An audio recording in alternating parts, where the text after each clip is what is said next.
I met this 6-year-old child with this blank, pale, emotionless face, with blackest eyes, the devil's eyes.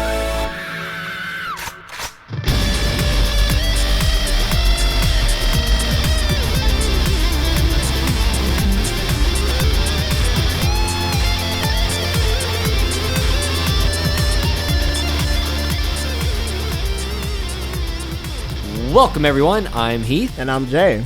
And you're listening to Host of Horrors, podcast where we discuss and review films based off of predetermined themes of the month. This month, we are not doing weekly episodes, unfortunately, but we are doing a Halloween special. Woo!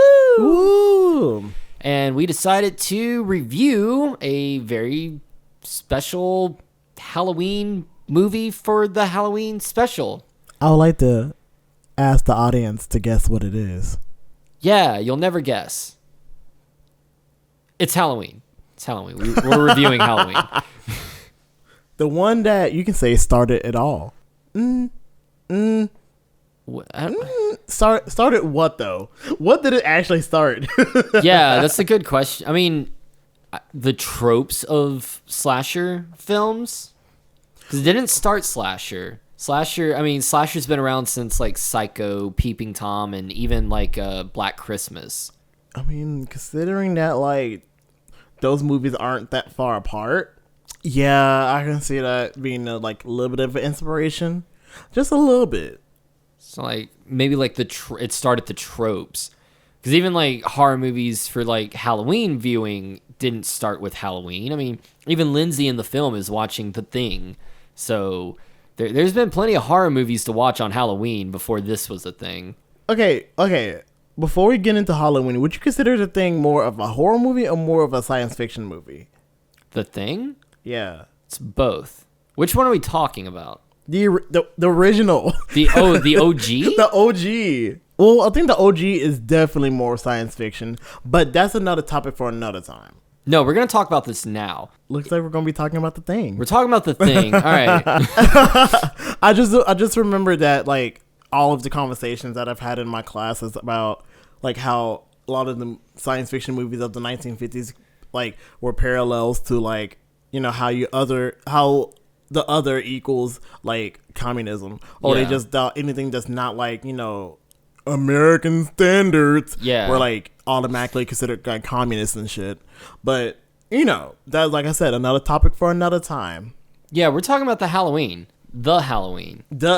John Carpenter's Halloween. We're just gonna say the Halloween because I don't The only one I really acknowledge is the third one, which is not a Halloween movie. It's called Season of the Witch, and that's it. And then the 2018 one, which is just okay. I enjoy it for what it is.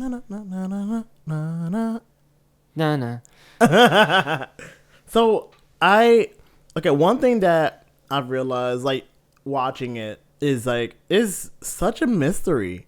Like it's like it goes both into like a character study of Michael Myers, and it's like there's also a mystery that like is really cool. It's like, where is Michael Myers at this point in time? Where is this bona fide personification of evil that you so speak of? And what is he? What is this personification of evil? Because, dude, Mike be popping out of nowhere and vanishing real fast. Scrawny dude can pick up a big-ass dude in the form of Bob and stake him to a wall like he's nothing. Mike's got some powers. I don't know. Bob, they don't look that big though. Okay. But you're not wrong. The fact that he can like cowboy handle him, though, right? Like that takes a lot of strength. And it's like, I guess Loomis was right. There, he must have the devil's eyes, because like there's no way that a normal human can just like manhandle like and just like carry someone just by their neck like that. But I just think that like this movie is a really good character study of how like one person can be so just so evil and just so, and it's like weird because it's evil but it's not really evil in a way. It was like, oh, he's like doing this intentionally. It was like, I don't know if he's doing this intentionally or he's like chemically imbalanced. Like What I want to see what Loomis says. Yeah, like, because there's no explanation. Like, there's really no motive per se. I mean, you could say sex in like a weird way because his sister was having sex before he killed her. Annie was on her way to have sex before he killed her. Linda just got done having the shortest sex possible, and he killed her. But like at the same time, what was his fixation with? I can't even think of her name. Lori? Lori. What was his fixation with Lori? He killed other people that had anything to do with sex, so that's not even a good motivation. Like, what was his motivations? Or was he just killing to have fun? Because I think he was having fun. No man stalks his prey like that, or has like an elaborate setup where Lori's gonna find her friend dead with a tombstone hanging or set up there, and then like a Bob swings down, and then I also stuffed your friend in the closet. Aren't I fun? Like, no, he had fun with this. That was a lot of tricking. He was enjoying himself. That was a lot of tricking. Not really much in the form of treating, though.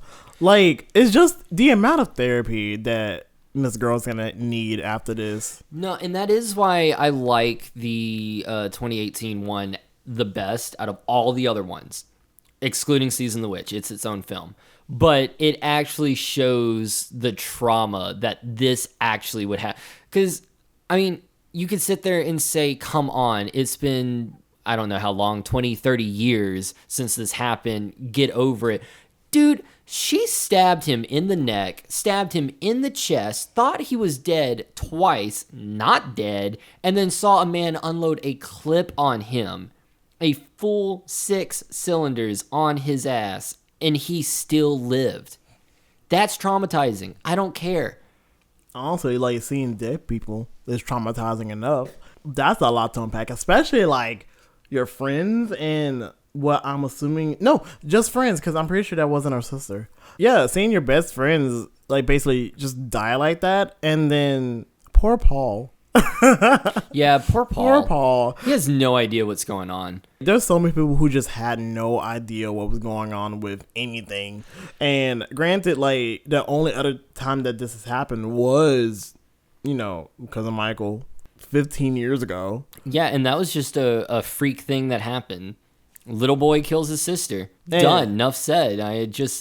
And, like, there was no provocation for it. It just happened. And in a clown outfit, mind you. Mm-hmm.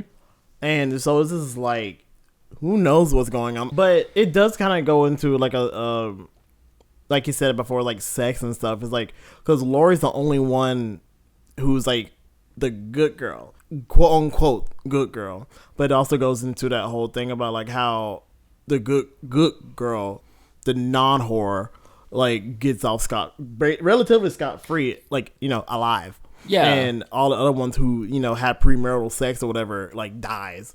And I don't know. I don't know how to feel about that part.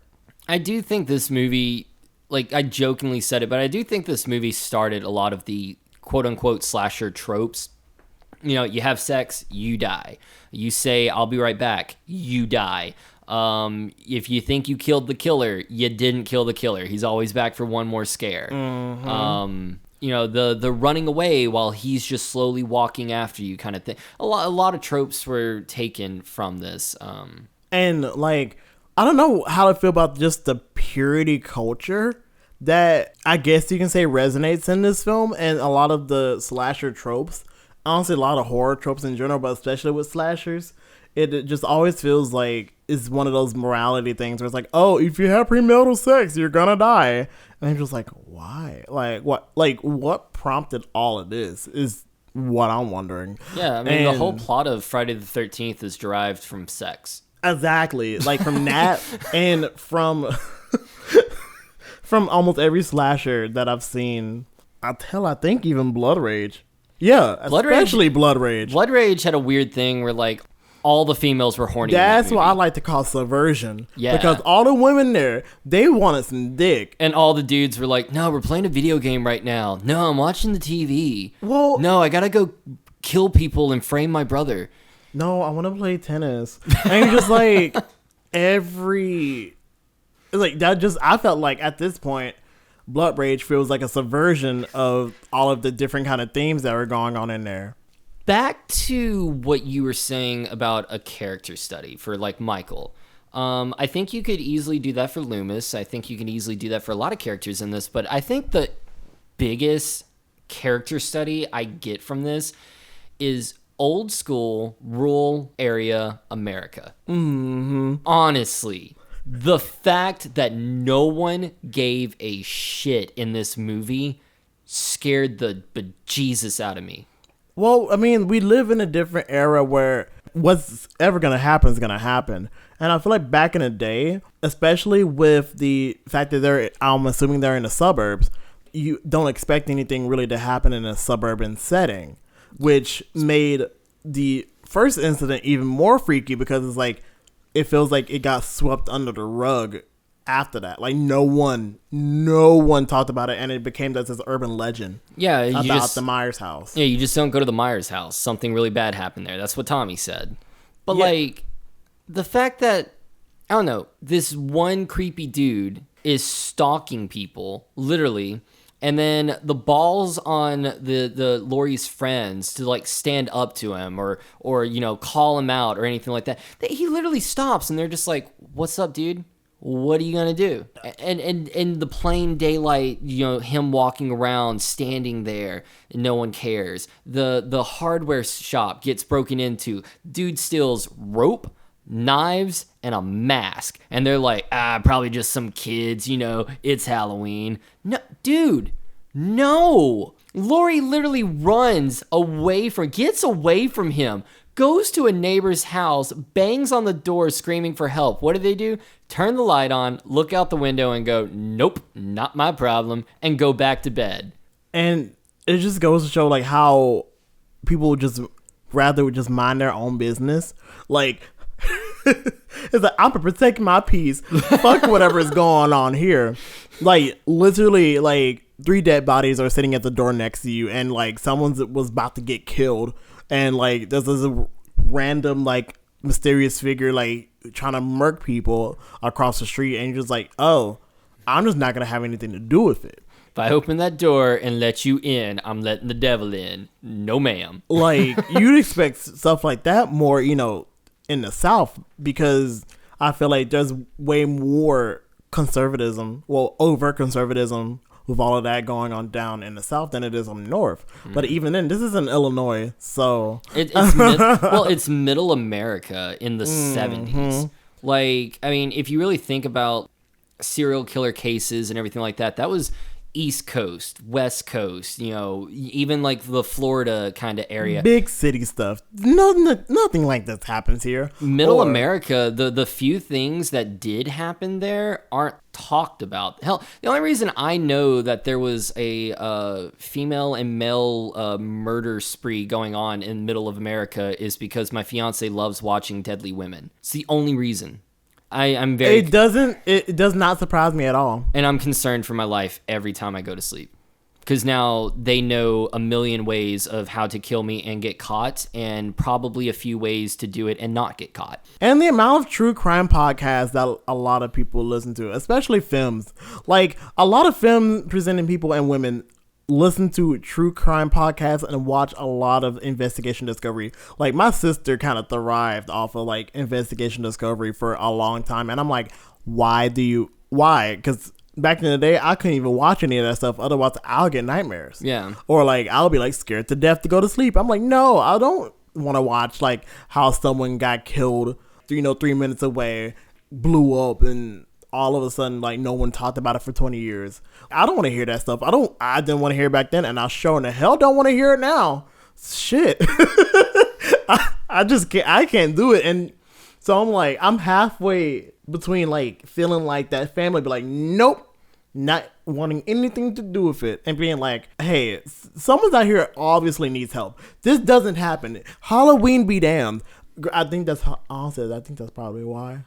Because everything happened on Halloween night. So I think that's part of the reason why they just kind of like, you know, chopped everything probably- up to teenagers. This is just some kid. I go out there, try to help her. They're going to throw some eggs at me. No, not doing it. Not falling for that. Yeah, so it's like a lot of the tricks and all of that, I'm assuming, and that's why no one really batted an eyelash, which is also alarming, even though it's Halloween night. But at the same time, I'm like, someone is like screaming bloody murder. I feel like even if it's a trick, you'd be like, yo, what the heck? Am I the only one that really, really wanted to hear that Gravekeeper's story about the town next to him? See, I wanted to hear the end of that story. that's another thing. Is like stuff like that happen all the time. Yes, I do want to hear the story, but it also goes to show how a lot of messed up stories happen all of the time, and no one talks about it. Like no one is either talks about it as like, you know, urban legend or a story that gets passed around between drinks or professionals or whatever. Yeah, and it's like, okay, for example, my mom's constantly saying, oh, the world nowadays is so messed up. There's so many killers and so many bad things going on. Woman, literally, you grew up in the 70s. That's when serial killers were thriving. Like, no, they just didn't talk about shit like this back then. Now we can't escape it. Like, literally, something happens, it's on Facebook.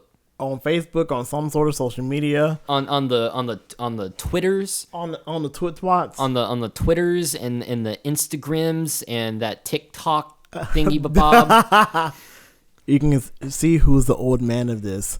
But you're right, I do agree. Like serial killers were thriving in the 70s and the 80s, and honestly, it's also goes around with how bold people got. And honestly, I feel like a lot of it has to do with the internet. But you know, that's another topic for another time. Like, actually, no, let's talk about it. There's so many people that know how to kill people because of the internet. There's so many people who knows like all of these different stories because of how connected we are and how much information is on the internet nowadays. There's so much information that one person can probably know so many things and you wouldn't suspect anything at all. And it can either be used for good, like, you know, make a nice little horror movie, or, you know, someone can literally die. And from the serial killers of the 70s to like school shooters of the 90s and just a whole just plethora of everything going on now, it's just like, oh God, it makes me sound like one of those conservative moms for whatever. We need to shut down the internet. I feel like I'm gonna like one of those. It taught my boy how to pull a trigger. Not like as if your dad had carried like 3,000 guns on him at any given time and was going out shooting in the range every other week. Okay, Karen. Yeah, I bought him a BB gun for recreational purposes, not to learn how to shoot a real one. That's the internet. Those video games. Those damn video games. Quentin Tarantino, damn you. Those video games, those horror movies. The GTAs. See, this is this is why we need some fundamental Christian television. Like Joel Osteen and the capitalist we're machine. Done. We're done. No, you said the name. You said the name. I'm done. We Fuck love that dude. Oh, religion. Low organized religion. But all right, Back to actually why we're here. But I do agree. Middle America, getting back on topic, Middle America at this time felt very much so like in. Also, I feel like representative of the culture of the politics as well. Not to go into politics, but it kind of like goes into like more less. It feels like America in itself is going into itself. It's like they care more about themselves rather than like other people. So that's kind of like another thing that I get from it. On top of the whole Halloween thing is like a whole plethora of like that culture just going into everything like that. So that's kind of like, okay, I can see that. One thing though that I do appreciate about this movie, for real, we talked about it before, always, but the music or lack thereof. No, and I do like that because honestly, the music in this movie is the loudest thing because the dialogue is very soft-spoken. The action's very soft-spoken. And a lot of time, there isn't any music. there isn't much going on besides like background noise or like hearing something on the TV. And a lot of times the dialogue is spoken as if it's far away, like, you know, normal kind of speech, not like, you know, your fine-tuned audio speech. And then when important things happen and that music comes in, it's deafening. Like it just it hits you. It's very, very loud and abrupt. It's like it's almost its own jump scare. And it's a very much so like a lesson in leitmotif. And the Halloween theme song, the minute that it showed up on the credit scene, which from that moment on, you just knew that whenever you heard the you knew some shit was about to happen. You knew something was about to go down. Like, for real. It's a great opening scene. And for that to follow to what I would consider an amazing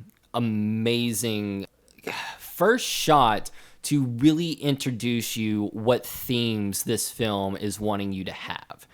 So, for one, it starts out with this person, and you don't know who this person is. POV shot stalking the house. And Michael constantly, the entire film, is lurking in the back, stalking people. So there's that. Then you have him working his way in through the house, quietly, silently. There, people walk past him, like the boyfriend, his sister's boyfriend, walks literally past him. If he would have just looked to the side, would have seen him. That happens multiple times in this movie. Then Michael goes up, follows, finds the mask, puts the mask on, almost like it's his coping mechanism for him to no longer be human, to him to be a monster. Because even at the end of the film, where Laurie rips the mask off him and he reveals his real face, freaks out for a minute, and it's not until he pulls it back on that he looks like he feels comfortable again. So there's that. He kills his sister, indicating, you know, his lust for murder. And then that goes to the final reveal that it is an 6-year-old little child that did this. Automatically, especially back in the 70s, blowing your mind. A kid murdering? No. That's not real. That's not a real person. That's evil taking over this kid. Hinting at this supernatural force that Loomis is assuming that Michael is. It's the devil's eyes. It's the devil's eyes. Yeah. And man. And I also love the POV shot because at first it's basically putting you in the shoes of the killer. You are now in an uncompromising position where you don't want to be this person, but you now have to walk in his shoes. You are the killer, till it's revealed that killer is a 6-year-old boy, and then you're just thrown for a loop because now you're going from, okay, I feel uncomfortable being this killer. Oh God, now I feel even more uncomfortable that this killer that I just was is a child. I just also think it's bold that there was a kill within like the first 5 minutes of the film. There's no holds barred, I feel like, with this film. I feel like, honestly, if you took out the boobs, I feel like this would have been a movie that you maybe could have sent kids to. Especially back in the 70s. I mean, you easily could have gotten away with a PG rating. If it wasn't for like the suspense or the horror element. Or the boobs. Or no, even the boobs. Have you ever seen 16 Candles? Well, yeah, 16 Candles, but I think that was like before like they really went into a whole rating system. But it also goes into how, you know, a lot of the rating systems now, it feels like, oh, it's more sensitive. Hang on, I am wondering. I am looking this up because I need to know, because I know 16 Candles has boobs in it. Because, like, I think, isn't it rated R now? What, 16 Candles? Like, I think if they rated No, 16 Candles, 1984 PG movie. Wow. And it has titties. Local 12-year-old discovers boobs in a PG movie. That is literally a article I just found whenever I looked up 16 Candles boobs on Google. So no, they didn't care about boobs. They cared about murder and the color red. Because remember, orange. blood is not cool because it's red. But if it's blue blood, we don't care how gory the effect is. Or if they're, not human, then you can kill anything you want. You can go on a genocide if you wanted to. Yeah, you can literally rip someone's head off. As long as that blood's green or blue and not red, you're good to go. Mm-hmm. Just like the video games. But but I think another thing that I've noticed is that I don't usually talk about kills. That's usually a Heath thing, but I'm going to talk about kills this time. I like the kills. So the fact that the kills were evenly placed throughout the movie, because you have one just right out the gate, then it kind of like goes to slow for a bit, and then there's one that I didn't know about, like seeing it because I didn't notice it. That one scene with Loomis in with the red truck, where you find the matchbox. Mm-hmm. It pans over, and all of a sudden you see an old dude that I'm assuming was there earlier, that he talked to earlier today or earlier in the movie, dead. Well, no. That a rando? It was a rando, but it basically explains how Michael got his jumpsuit, his mechanic jumpsuit, because the red truck was a so-and-so, I think it's like Phillips garage or something like that. So it's assumed that he killed this guy literally for his clothes. Because he kept the same vehicle. It's not like he switched vehicles. No, he kept the same vehicle he stole from the insane asylum. He literally knocked this guy off the road, drove him off the road, and then killed him just for his clothes. My God. I didn't even notice that until now. And I didn't notice until I watched it, and I was like, oh, okay. We're really going in for the kill, Balantis. And then, honestly, you don't really see much in the form of kills up until a good chunk in the movie, because it's setting up. Feels like setting up for all of the kills for later that night. Yeah. I think that's another reason why Middle American didn't give a crap, because it's Halloween. And they let them kids out trick-or-treating early. Very early. Like, it felt like it was like about 3 or 4 p.m. and the kids were already in their costumes getting candy. I was like, yeah, because that's why. Like, Lori's just getting home from school, and there's already kids at her next door neighbor's house getting candy. Yeah, and I was like, it's not like she got out at like 5 or 6. I'm pretty sure like at the latest you get out is like 3 or so. Yeah, and I mean, like, they had to walk home, but what, 30 minutes to the max? 30, 45 minutes max? Walking from the school to home? I mean, come on. Mm-hmm. If you're walking there, it can't be that long. No. So I'm just like, how... That, I don't know how to say how. Like, it makes sense why people just looked at this, like, mechanical uniform with the old-looking, melted William Shatner mask and didn't think anything about it, not knowing it was that literal killer. Kills get, like, they amp up, honestly, even though it's a very, very small body count as compared to, the Freddy Kruegers or the Jasons or, the Annabelles or Chuckies. I think in total, there's only 4 confirmed, like, on-screen... Well, 3 on-screen, 1 off-screen death. No, I'm counting the doggo. There's 5. Poor doggy. I know. That's a one well-trained dog, though. Yeah, he tried his best. Mm-hmm. He did his best. But honestly, yeah, it looks like there's only Judith, which I realized that was the name of her. Oh, Judith. Then it's 6. I forgot about his sister. Uh-huh. Yeah, there's Judith, his sister. There's Linda and Bob. There's the mechanic. There's Annie. And then there's the doggo. 6. Like 6 very, very well-placed kills, which makes this even all the more scary. And 6.5 if you count, 6.75 if you count the numerous amount of times that Michael got quote-unquote killed in this movie. Yeah. Just kept coming back. What was your favorite kill?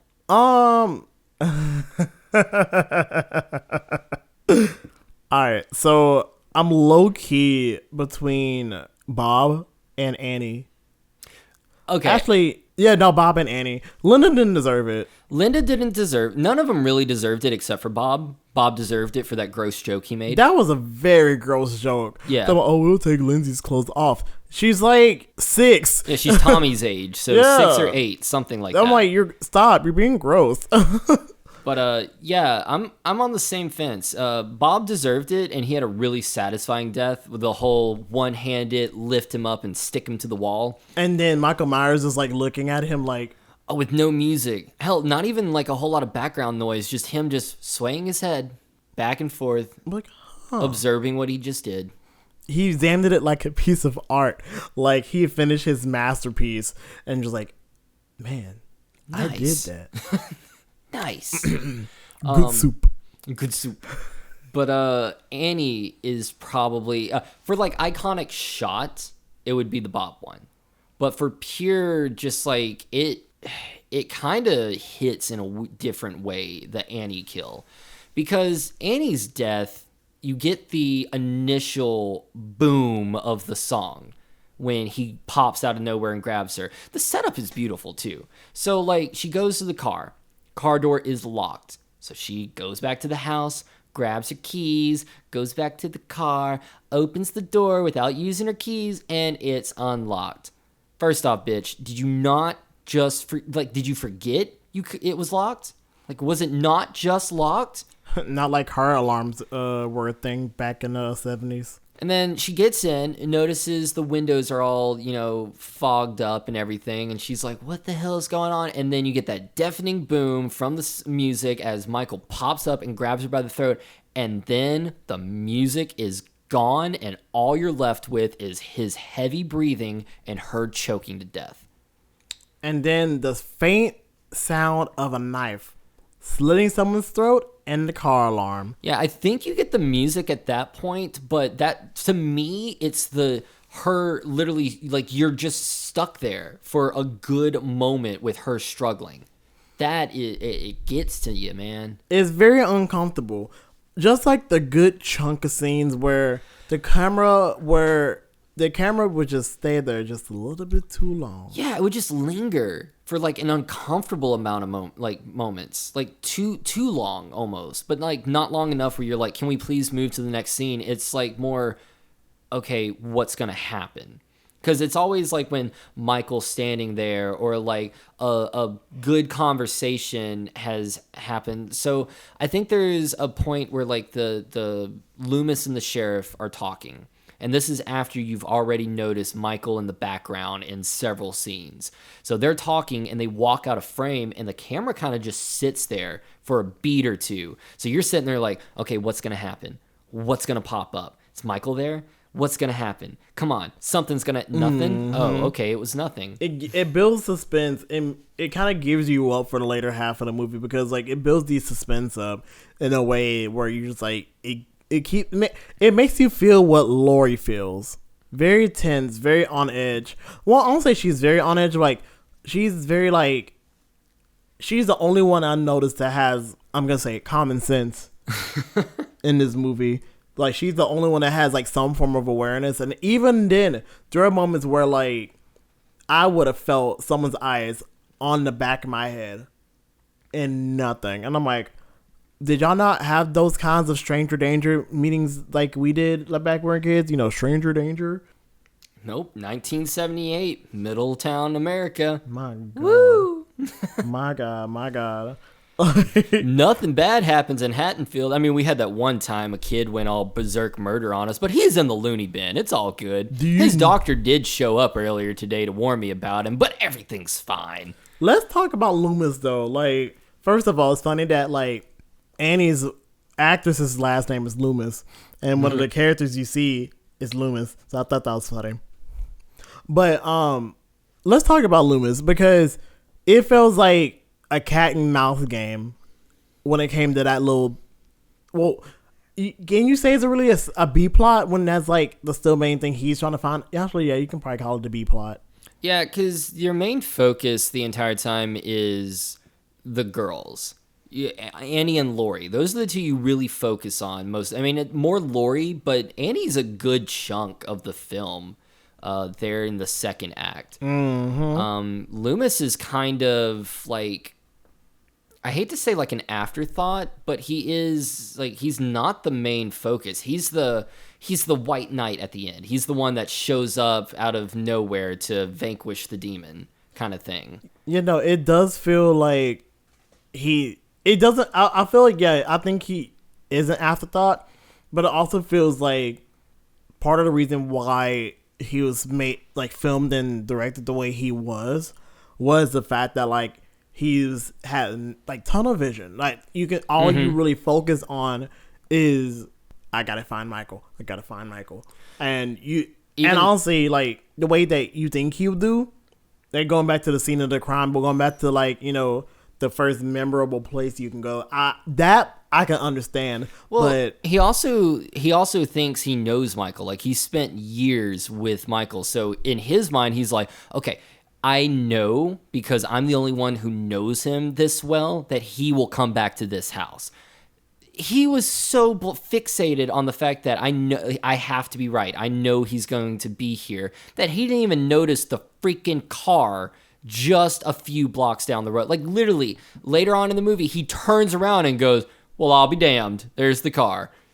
Granted, there were other scenes where the car was being driven and literally he would like Michael would drive past and Loomis would just be like distracted with something else, or he's focused on like other parts of everything, and all of a sudden it's like, oh crap, you see Michael there. Like it's like the cosmic irony of it all. Like the audience knows what's going on, but he doesn't, and that's kind of gleeful to me. Another thing is that one scene where that whole urban legend thing with the kids that Tommy got bullied by. Yeah, what was the main one's name was Lonnie. Yeah, whatever his name, whatever. Oh, the yeah. bully. We don't talk the about bully. bullies. So they were like, perpetuating the whole haunted house thing. You don't go into Myers' house, and there's like, oh, you're gonna go in, and then Loomis is like right there on the side, and he's like, hey, Lonnie, get your ass from over there, like. Kind of like playing into the whole haunted house thing to scare them kids off, and then it just well, he's also saving them, like in his mind saving them. But yeah, go ahead because I know what you're about to say. It's like there was like a little that split moment where like he just like he got a laugh out of it. He's like, I tricked the little kid today. Yeah, like, and it's honestly it's adorable because it's almost like a wow, this is the most fun this poor soul has probably had in years. Right? Like he has had no fun allowed, and then all of a sudden it's like, oh, you get this little bit of joy, and it's like just the utter just like amount of glee in his in his face before he goes to the officer. And man, I felt that. I did feel it. I was like, It was a cute character moment for sure. You want to talk about fate in this movie because fate plays a huge role in this movie. I feel like it plays a huge role in this movie. Do you feel like, the whole thing about fate being a thing translates well to like, how a lot of other slashers are, or how a lot of like, different horror movies are, are made, and the characters in those? Do you think they are dictated by fate as well? Yeah, especially older horror movies. Most horror movies, because like Nightmare on Elm Street, the kids that are being attacked in that movie just so happen to be the kids of the parents that kill Freddy. Texas Chainsaw Massacre, they just so happen to pick up the wrong hitchhiker. And it. And it, yeah. With Penny, it's just like the Pennywise, they just were dumb enough to fall for the red balloon. Oh. But it just really feels like, honestly, if you think about it, if you kind of add fate to the whole horror equation, a lot of these characters are kind of like pawns to the pieces of the killer who are playing God. If you think about it like that, because like in a way, because of how superhuman Michael is for some reason, it's kind of like he kind of plays God or Lucifer or whatever. He plays like some form of God playing chess pieces in the form of these human bodies. And if you lose the game, you lose, you're dead. Yeah, it's kind of like that. He definitely is the type of like play with your food type, because he literally stalks Annie for a good chunk of the movie before he even remotely thinks about killing her. He's there watching her the entire time she's in that house. So he definitely likes observing and toying with his victims. in the same way that he did Lori and Tommy to a certain extent too, because it's like all because of the fact that he saw them be near the house when she placed the key under there. Yeah, and that's the whole idea, because they talk about fate in one of Laurie's classes. In class, yeah. That's the word I was trying to think. and in one of her classes, and it plays a big part, because literally the only reason I feel Michael even remotely has an interest in Laurie or in Tommy or even in Annie and Linda is simply because Laurie's dad didn't have the time to drop a key off at the Myers house that he is trying to sell. So Laurie has to be the one to drop it off, making Laurie and Tommy the first two people Michael Myers sees when he's back home.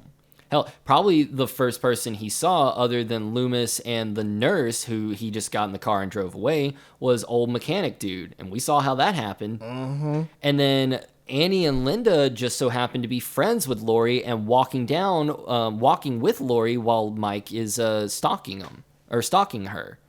So literally all the victims are happenstance from the fact that Laurie was quote unquote fated to drop the key off at the Myers house.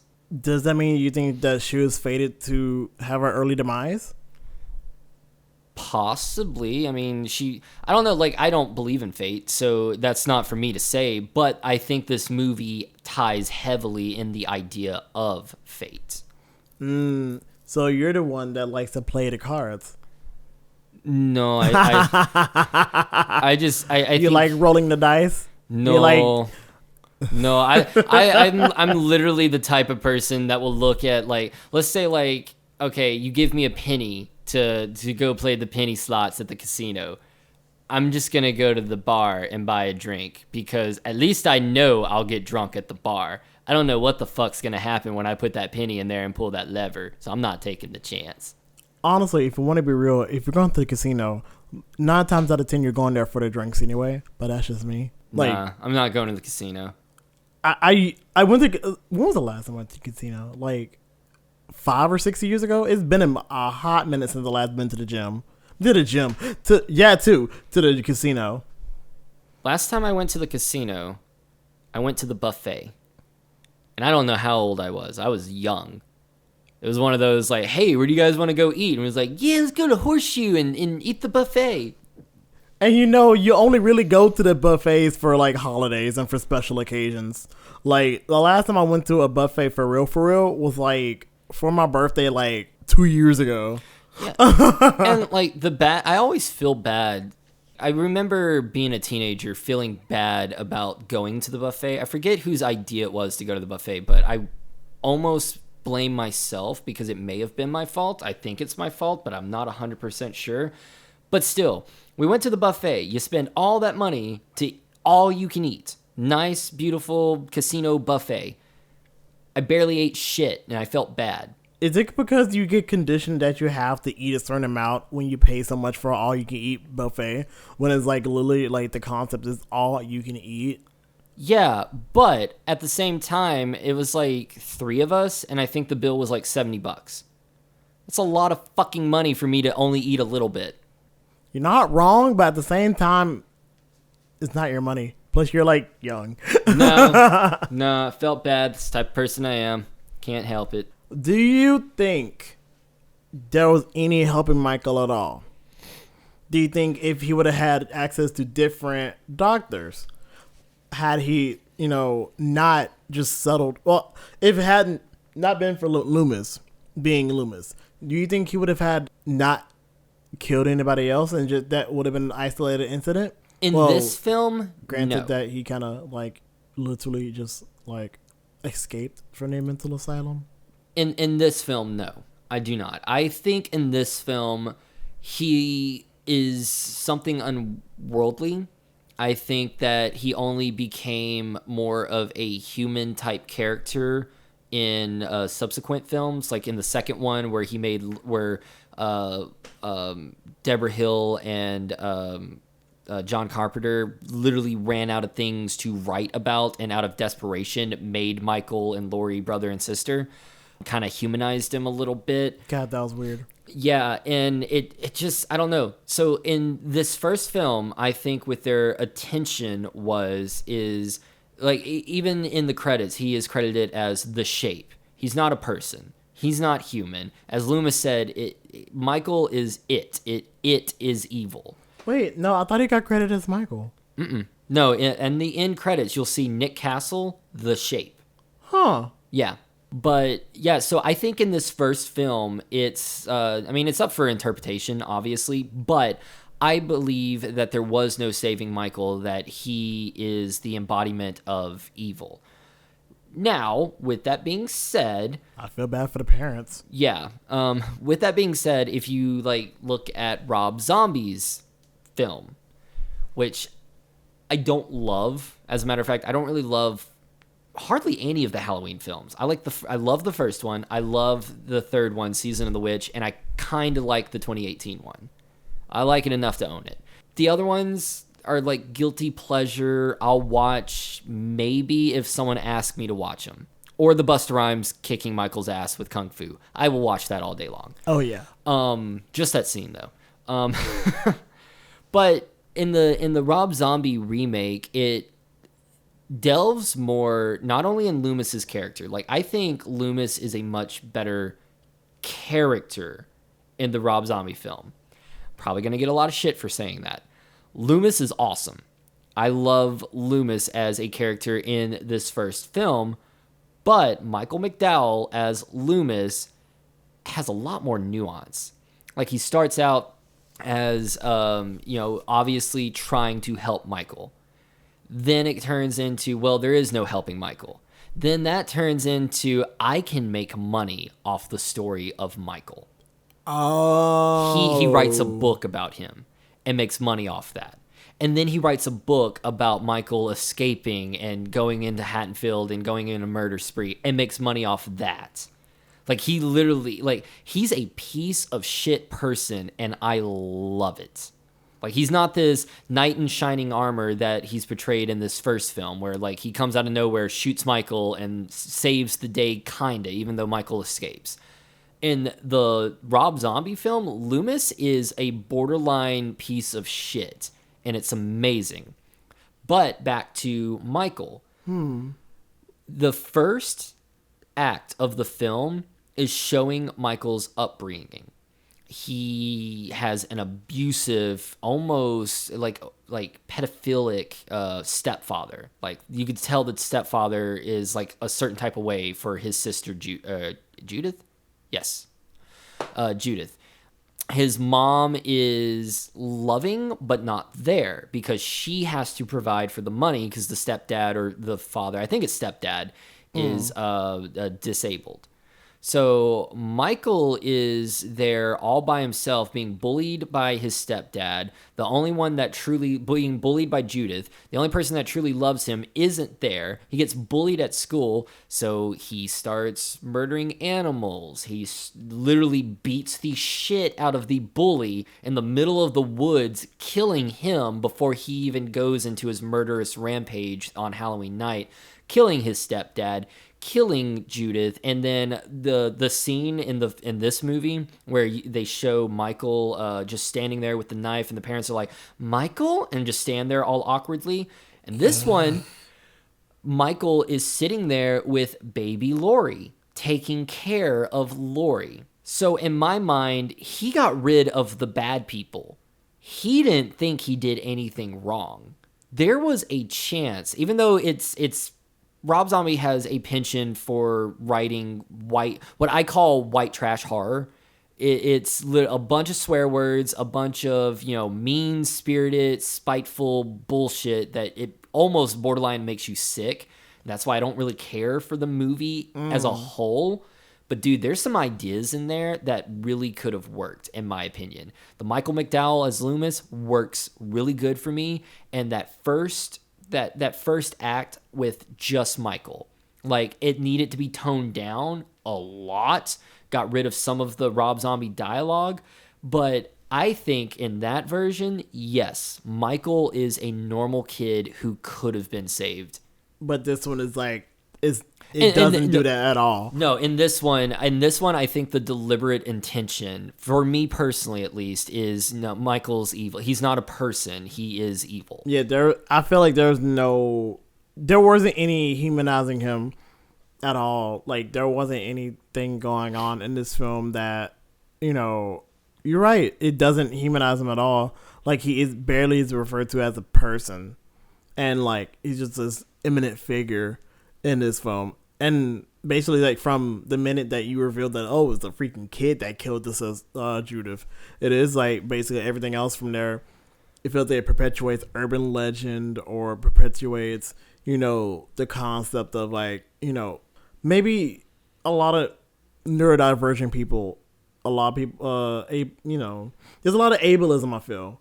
Whereas, like, people who are neurotypical will, look at a neurodivergent people and don't even think of them as a person. Yeah. It's like, I feel like it kind of goes into that with Michael, but I feel like that's something that you can pick up on as maybe, like, it can come off as that, but that isn't necessarily the case. But it, you can pick tones of, like, the ableism equals serial killer shit that I feel like it happens a lot in a lot of horror movies, that, like, the person who turns out to be mentally ill that is the one that's killing everybody, or their mental illness is the reason they're killing people. Mental illness is the reason that they're killing people, or I think in terms like like Silence of the Lambs with Hannibal Lecter and Buffalo Bill. If all that also kind of goes into how they treated queer people as if in the same way as a mentally ill person. Yeah. So, but that's like a whole thing. Yeah, because there's movies that did it a lot worse than, because I think because of how good Silence of the Lamb is as a movie, that a lot of people point out the Buffalo Bill one. But dude, you got Sleepaway Camp, Psycho. Literally Hitchcock's Psycho. The whole ending is a doctor explaining he's a transsexual, therefore that's why he was the killer. And I know it goes in a little more detail than that. It's not just that. The gist nose, of it, but the gist of it is like it's very like transphobic, and you're just yes. like, it's like, oh, you're just a man in a dress, and I'm like, this nope, this isn't right. So no, but it is definitely I think this one does. I think this one's more subtle with it, if even there at all. But yeah, no. Horror in general has a bad habit of using the mentally ill as a crutch for being a killer or having a reason to kill. And like, there's some things that you just don't really like. It gets very uncomfortable. Like, I think if I remember correctly, have you seen this movie called M? That is old 1930s German film. No. All right, that is I think a German expressionist film that I feel like it's an early horror film when it comes to more realistic horror. This one was about like this dude that basically abducted kids, but like basically I want to say it went towards like, oh, this dude's a pedophile, and therefore like that's the reason why he killed the kids there, because he's a pedophile and all of that. And it kind of goes into that, and that was back in the 1930s, where they like any inclination of like any kind of like other can be considered like a mental illness, and like it kind of goes into all of that. And I feel like with this film, since he's basically mute, like Michael says literally nothing the whole film, all you hear is his breathing. Yeah, he hasn't talked in 15 years. Yeah, so it's kind of like he probably didn't even talk that much before then. So it's like all of that, all of the different kind of things that Michael has done, and him being mute, basically expressing action, that can also be like him being mentally ill, because there's no way to communicate, and no one ever really tried to get him to communicate anything since the murder and all of that. So I think that's kind of one thing that it goes into. I feel like that doesn't really get brought up. It doesn't really get brought up. It's just kind of is plop there. Yeah. But I think it's mostly just a plot device, but whatever. I think this one, you can look at it in the gaze of, not that. Like, you can see it in that way, but also you easily couldn't. Where, like, your point is hugely, like, on the nose valid when it comes to the Rob Zombie one. Because in that one, Loomis literally gives up on Michael.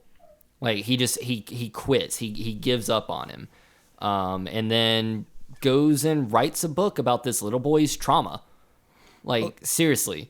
So yeah, no, it's 100% in the 1978 one. You can interpret it that way, but I think this one, as far as like old school horror movies that could easily have gone towards the mental illness angle, I feel like it's more trying for like the evil, not really boy possessed, but kind of sort of in like the same vein. I mean, shoot, the boy possessed or child possession kind of thing. It honestly feel like it took off right after that, and it took off I feel like in a major way because I mean now you have movies like was it not the Great Amityville Horror, did Poltergeist come out first?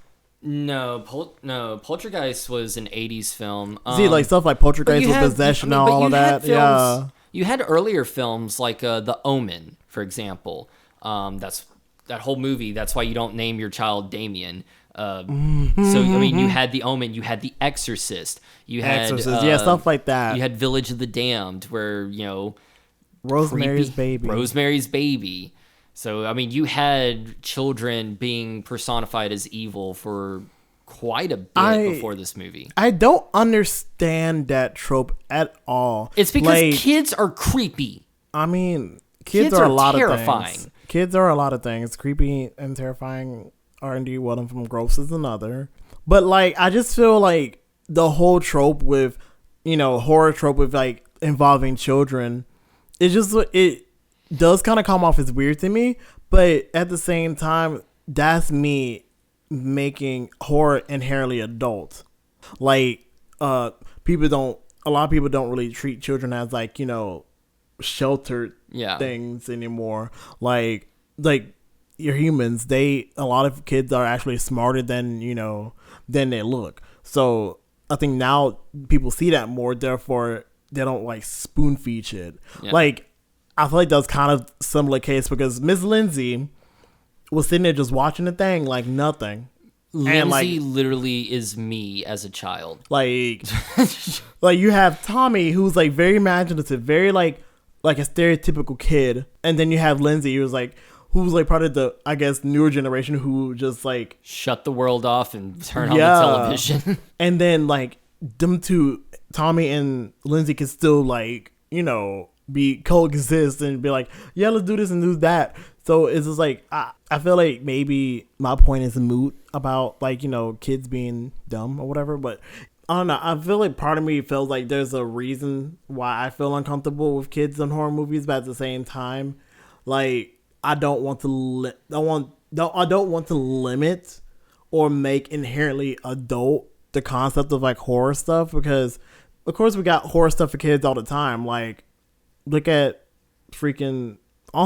a good chunk of the shows that are airing right now, like Scary Godmothers or Are You Afraid of the Dark or Goosebumps. Hell, the Twilight Zone. Yeah, literally Goosebumps was one of my openers to horror. Yeah, so I was like, it's one of the few books I actually read. So I was like, I don't want to make that distinction that horror is inherently adult, because there are a lot of horror based things for kids. Just know that's not for everybody. Like it wasn't for me as a kid because I guess I got nightmares, and on top of that, my family was hella religious, so it didn't really translate well to me. Like, oh, I want to read Goosebumps, and then be like, no, read James 42:33 or some shit. Like, no, I don't know. Like, I'm okay with kids being in horror movies. Most of the horror movies I like have creepy or the protagonist is a kid. I just want, I don't know. I want there to be a standing on, if you're going to hire a child in your horror movie, let them know exactly what this movie is about and see if they are comfortable with it, kind of thing. Like I don't want the parent being the one going, oh yeah, they're comfortable with it. Now see if the child is. That's my only thing. I think, like I said before, I think that's more of a thing now than it was back then. Oh, for sure, yeah. But I mean, there's still babies being used in movies. Like that baby doesn't have a say in that. And I understand you need babies in movies every now and then, but I don't know. There's a weird little line that gets crossed, I feel like, once you do that. Then, you know, like, kids can't really consent like that either. Yeah. So it's like, it's just... Then you're going to have, like, that weird moment with, like, the Nirvana baby suing the label company. Almost like 25, 30 years after. Yeah. And, like... You would think he'd do it a little sooner, but, you know, maybe... I don't know. It's weird because it's like, he sued them, like, 30 years after trying to, like, you know, get clout and fame from being the Nirvana baby. And on top of that, recreating the scenes multiple times. Mm-hmm. But then again, I'm also kind of like, okay, I kind of see it because it's like, why'd you put that baby penis out there? Yeah, well, no, like, I 100% see his point, but not his point after trying to be famous with it and waiting this long. Yeah, it's kind of like the timing is off, but it's like, ultimately, it's like, I get it because, like, even though it wasn't really shown in a way where it wasn't necessarily like...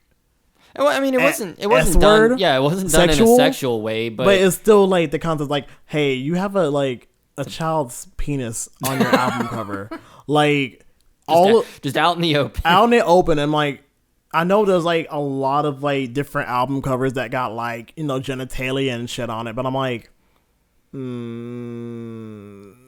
it's a kid's dick. You just, even with the you know, placing that strategic placement of the sticker, you're just like, you know what's up, and it's kind of like weird. So I get it, but at the same time, it's like, I wish you would have done something like right when you turned 18 or something, or right when you became a kid, because I'm pretty sure he's like our age, maybe a little bit older, but I'm pretty sure he's our age. So there could have been something done like a while back, but that's just me. Yeah. I don't know. Even if it wasn't a while back, if he never would have tried to be famous as the Nirvana baby and then waited this long, I still probably would have been like, I mean, you waited really long, but I feel you, buddy. I get where you're coming from. Maybe it took you a while to, you know, gain the courage to do this, or think you really had to think hard about that kind of thing.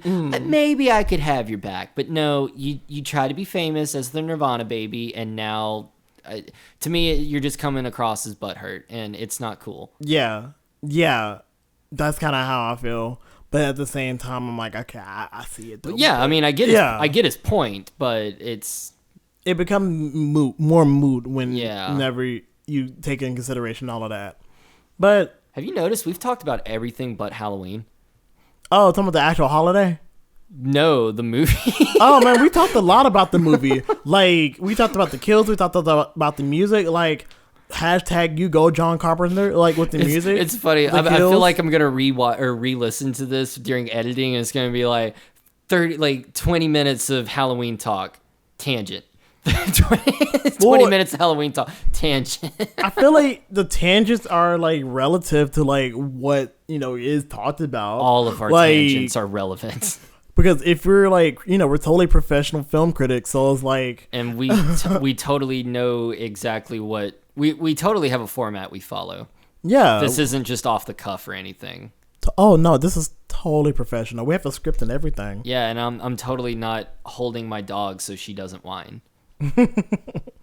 But I don't know if I can say anything else about it. Like, there's so much we can say, but like, there's a lot. I mean, it's just a good film. I mean, do you just want to, because we're running to our time limit now. Do you just want to give the final rating and arbitrary final review and arbitrary rating? So you can judge it off stars, numbers, chicken nuggies. For my final thoughts, like, it is a classic film and is a very iconic classic series for a reason. And part of me kind of wishes that it didn't go the way that it went for a while before 2018 kind of like, you know, brought it back to its core. But I do appreciate the series for what it has done to horror and honestly filmmaking as a whole, because this is like almost like a masterclass in how to do decent indie filmmaking and, you know, still be able to make iconic, you know, creature features or iconic, like, you know, lines, or hell, have a jump off point for certain celebrities, aka the daughter of Janet Leigh, Jamie Lee Curtis. And I know I should have brought it up earlier, but I know there's like a good bit of like decent references that people don't really seem to pick up on. The Hitchcockian aspect of it, a lot of people I feel like don't really pick up on, because this was also kind of related to like a potential sequel to Psycho. So like I'm pretty sure that this movie was supposed to be like a Psycho 2, but like there is a Psycho 2. I don't know. No, there is. No. There's a Psycho 2 and it's really good. No. Psycho 2 is really good. Give it a chance. I'll give it a chance. Psycho 3 and Psycho 4 follow the story that Psycho 2 developed. They're not as good, but if you want to finish the story, you got to watch those two. I did not know there was that much of an extension of a story. Yeah. But no, watch Psycho 2 at least and see if you want to watch 3 and 4. Okay. But yeah, Psycho 2 is really good. But I still think, like, despite everything that I talked about earlier, I think it's an iconic film. And I say watch it. I still feel like you should watch it and, study it in a way. Because, like, it's very good when it comes to, building up suspense, like the Hitchcockian films. It's very good at doing payoffs. It's very good at, like, setting up for decent kills. Like, it's not too much gore. You don't really see much when it comes to, like, gore or blood or guts or anything. You see just enough to be like, I see it. It's like the kills I think were expertly done, pretty creative and entertaining. The story, as batshit as it is still really good. I say if I'm gonna give it an arbitrary rating, solid 4.5 for me. 4.5, nice. I think the story is basic.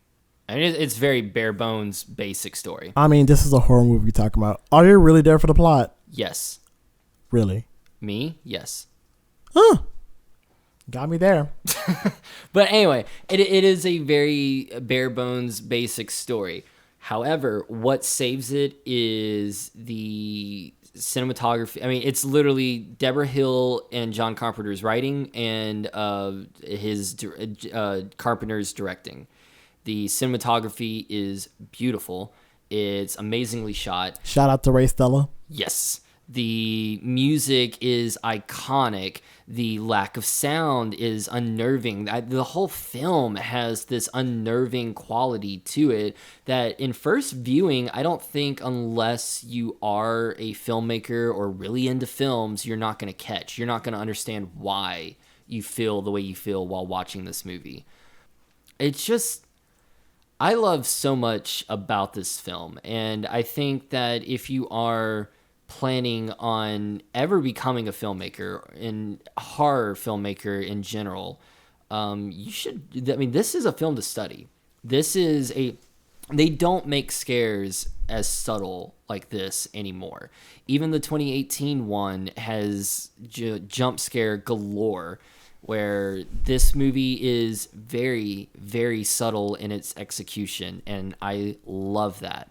Usually you hear show, don't tell, but when it comes to horror, I feel like a lot of what you picture in your head is more fucked up and more gruesome than anything you can put on screen. Less is more. Less is more when it comes to horror, and this movie is textbook that.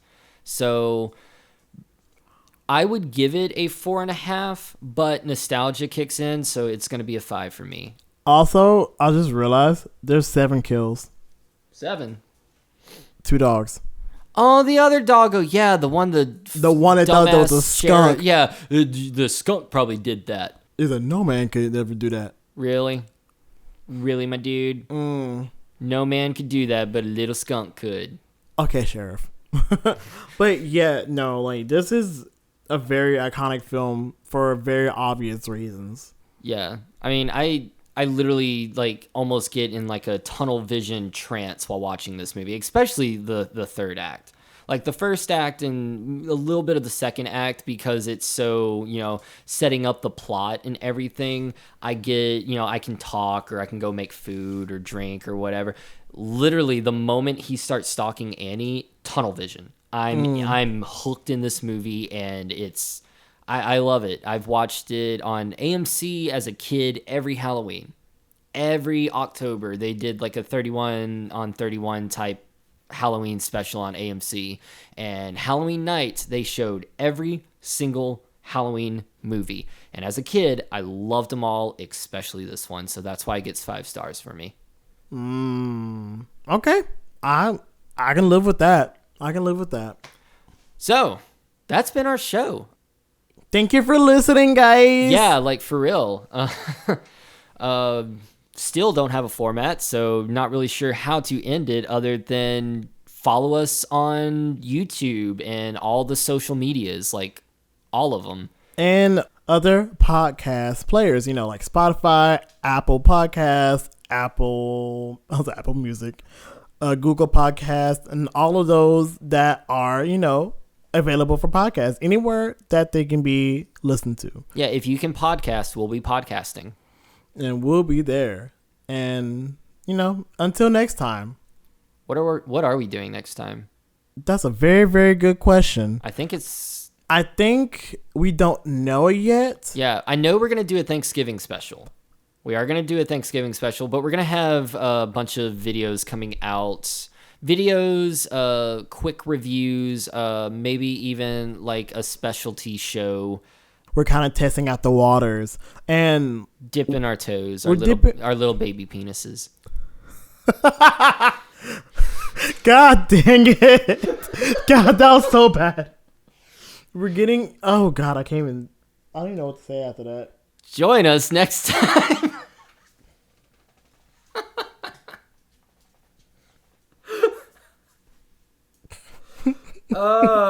So yeah, join us. I don't even know when next time will be. We plan on dropping an episode at some point, just talking probably random bullshit, more random bullshit than we talked about this time.